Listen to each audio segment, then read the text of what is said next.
city streets, we began to feel the fire. We rise like tall buildings as the chemicals they take us higher. The night's young, it has just begun as she puts her hand in mine.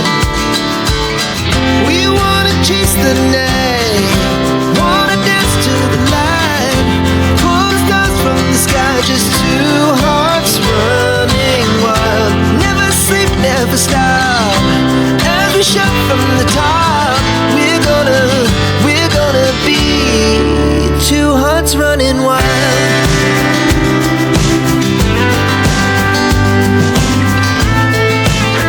Morning everyone. Ayan. So 18 days pong walang pasok no dito sa Korea kasi holiday ngayon. So karamihan sa mga EPS worker dito walang trabaho, pero kami 18 days po kaming walang trabaho no. So naisip ko na mag-camping muna, mag-hiking. Gusto kong libangin yung sarili ko kasi dumadaan din po ako sa sa stress na. Hindi naman ganun kalalang stress, pero medyo nai-stress tayo no. Kaya ang gagawin ko, mag-hiking ako, maliligo ako sa ilog, maghahanap-hanap ako ng ilog kung saan man meron. So samahan niyo ako sa episode na to at magre-relax muna tayo.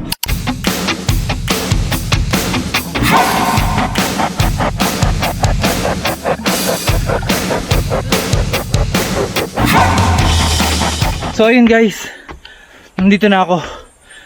Hindi lang ako nakapag-video kanina kasi naghahanap ako ng na pepestuhan. Kasi nagkakaubusan na kasi dumarating na yung mga Koreano. So sabi sa akin kanina nung nagbabantay, dapat daw maunahan ko sila kasi mamayang mga gabi dadami na daw yung Korean. Ito yung lugar na nahanap ko. Ayun yung gamit ko. Inintay ko pa kasi umalis yung mga Koreano, pero nakita ko kasi kanina nung dumating ako, nagpe-prepare na silang umalis, kaya sabi ko hintayin ko na to. And then nagpaalam naman ako, tinanong ko rin kung pwede na silang pwede na akong pumesto. Sabi na pwede naman daw kasi aalis din daw sila. So ayun yung liliguan natin at andun ang pwesto ko. Ayan, di ba napakasimple lang, pero okay na ako dyan, masaya na ako dyan. So maliligo muna tayo kasi excited na ako. Malamig yung tubig. Sarap. Ganitong taginit, ang sarap na itong bumuntog. Pero mamaya magdo-drone shot muna tayo kasi hindi natin pwedeng walay ng drone shot sa ating mga scene. So ikakabit ko lang yung cover ng camera ko and then sisisid tayo dito.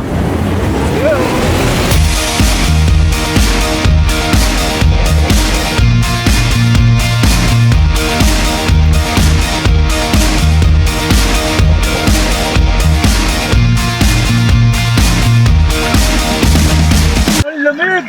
Ang sarap! Liligpit na ako kasi anong oras na rin, baka hindi ko maabutan yung paglubog ng araw. So ligpit lang muna ako guys, and doon naman tayo sa bundok mag-vlog. Let's go! May mga araw talaga na gusto ko lang lumayo, hindi para takasan ng mundo, kundi para huminga. So ayun guys, packet na ako ng Yebinsan. So may dala akong tent, may dala akong tulugan, and yung iba kong pagkain nandito sa bag ko. And titira tayo din mamaya ng drone. Siyempre hindi dapat mawala yon. Napili kong akitin ng Yebinsan. Hindi siya sikat, hindi rin mataas, pero siguro dun ko nga siya mas nakilala. Tahimik, simple, pero may lalim.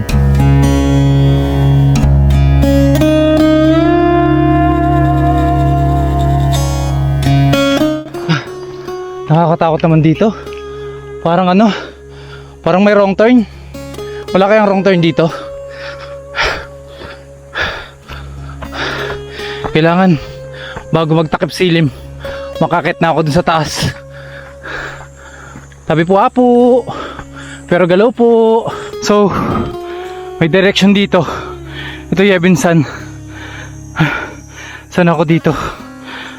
Kakatakot to, parang may may wrong turn. Sa bawat hakbang, pakiramdam ko, unti-unting gumagaan ang pakiramdam ko. Parang isa-isa niyang tinatanggal yung bigat sa dibdib ko. Ito lang yung tubig ko. So hanggang bukas pa to. Kasi wala namang dito bilihan. Hindi ko alam kung may bilihan doon, kaya kailangan natin tipirin.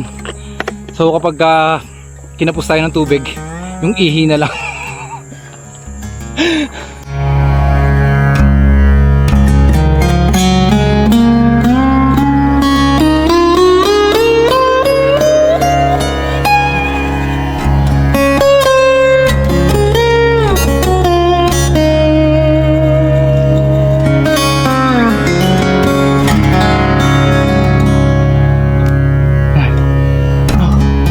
Konti na lang.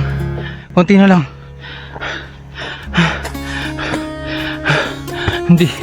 Hindi biro. Talagang parang mas pipili mo na lang sumuko kaysa umakyat. Pero naniniwala ako sa sarili ko, sa kakayahan ko. Marami na akong pinagdaanan na pagsubok sa buhay. Kaya alam kong kaya ko to. Tingnan nyo. Ayun, pipakitan ko.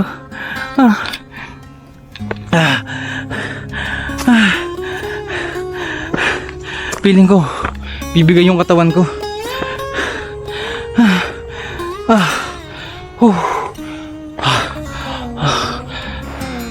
Malapit na. 0.98 kilometer na lang. Konti na lang. Tara na.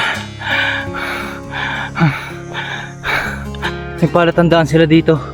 Baka may kinturi itong nakabaon. Hindi siguro 68 meters na lang.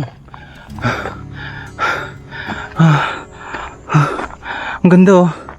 Solid. Mas maganda to kung walang harang. Ang ganda guys. Unti-unti ko na nakikita yung ganda ng kalikasan. Ay, malapit na lumubog yung araw, so kailangan ko magmadali.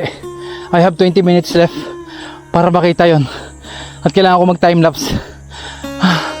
Hindi ko kaya magsalita muna.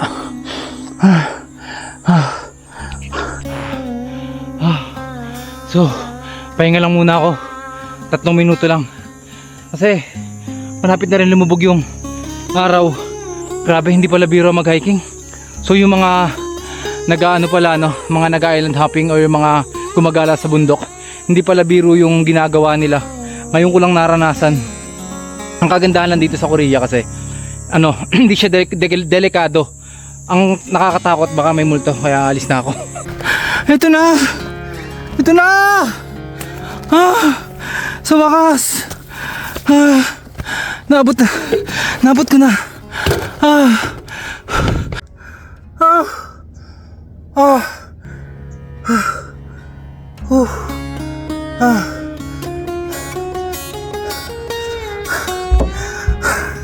Two minutes na lang.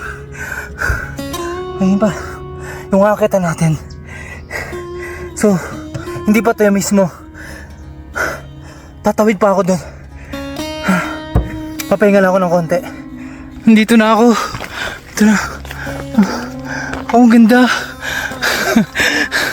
Pasensya na kayo na akong paulit-ulit akong nagsasalita ng maganda kasi maganda naman talaga. Hindi siya sugar coated na pakiramdam. Talagang sobrang ganda. Worth it. Worth it yung pag-akit ko guys. I can't imagine na maakit ko to ng ganun kabilis. Gusto ko na sumuko kanina pa. Gusto ko nang bumaba, gusto ko nang bumalik. Kasi magagabi na rin. Pero worth it. Kung sumuko ako, hindi ko to makikita. Pagdating ko sa tuktok, wala akong masabi. Sulit lahat ng pagod. Siguro kung sumuko ako sa gitna, hindi ko nasaksiyan ang ganda ng kalikasan. Madalas sa video ko lang napapanood ang ganitong senaryo. Pero ngayon, ako mismo ang nasa eksena. Hindi ko inakalang masasaksihan ko ang isang napakagandang paglubog ng araw. Ang ganda dito. Akalaan nyo, no? Nakarating ako dito. Grabe, nakakapagod yun. Kung sinukuhan ko siguro yung pag-akyat ko, siguro hindi ko nakita yung ganitong kagandang lugar. 'Di ba? Totoo talaga yung sabi nila, no, na kapag may tiyaga, may adobo. Ang ganda. Pasensya na kayo, no? Puro ako ang ganda. Eh, maganda naman talaga, 'di ba? Kung alam ko lang kung nung bata-bata pa ako kung mas maganda pala yung mga ganitong vlog, mas maganda pala yung mga ganitong video, sana dito na lang ako nag-focus, hindi na sa mga buhay ng iba. Pero sige, tuloy pa rin natin, diba? Malin naman natin mag-click. At sa katahimikan ng sandaling yon, parang sinabi ng kalikasan, salamat at hindi ka sumuko. Napakaangas! Ang ganda! This is the life I want. Ito talaga yung buhay na na gusto ko. 'Di ba? Napakasimple lang, tamang vlogging lang, tamang kwento lang ng buhay-buhay, tamang gala lang, tamang ilog, tamang bundok, 'di ba? Walang problema. Actually, hindi na po ako nag-aano ngayon sa social media. Nag-social media pa rin naman ako, nagpe-Facebook, nagti-TikTok, nag-YouTube, pero hindi ganun katagal. Hindi ako ganun katagal bumabad sa mga problema ng iba kasi iniwasan ko rin manood ng mga balita, ng kung ano-anong mga napapanood kong negatibong video. So nag-focus ako sa panonood ng mga hiking, ng paliligo sa ilog.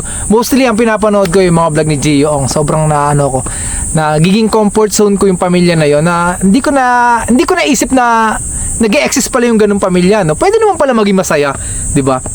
Sana sa susunod kong buhay doon ako sa pamilya nila mapunta. Alam ko mas magiging magaling ako kapag kasama ko sila. Kaya kayo sa makakapanood nito, try nyo rin mag-hiking kaysa uminom kayo ng alak, kaysa manigarilyo kayo, kaysa nakamukmuk kayo dyan sa kwarto nyo. Subukan nyo makipag-usap sa kalikasan at sinasabi ko sa inyo, papakinggang kayo ng kalikasan. Dito na lang kayo, wag na kayong wag na kayong gumala kung saan-saan. Ito ang totoong buhay.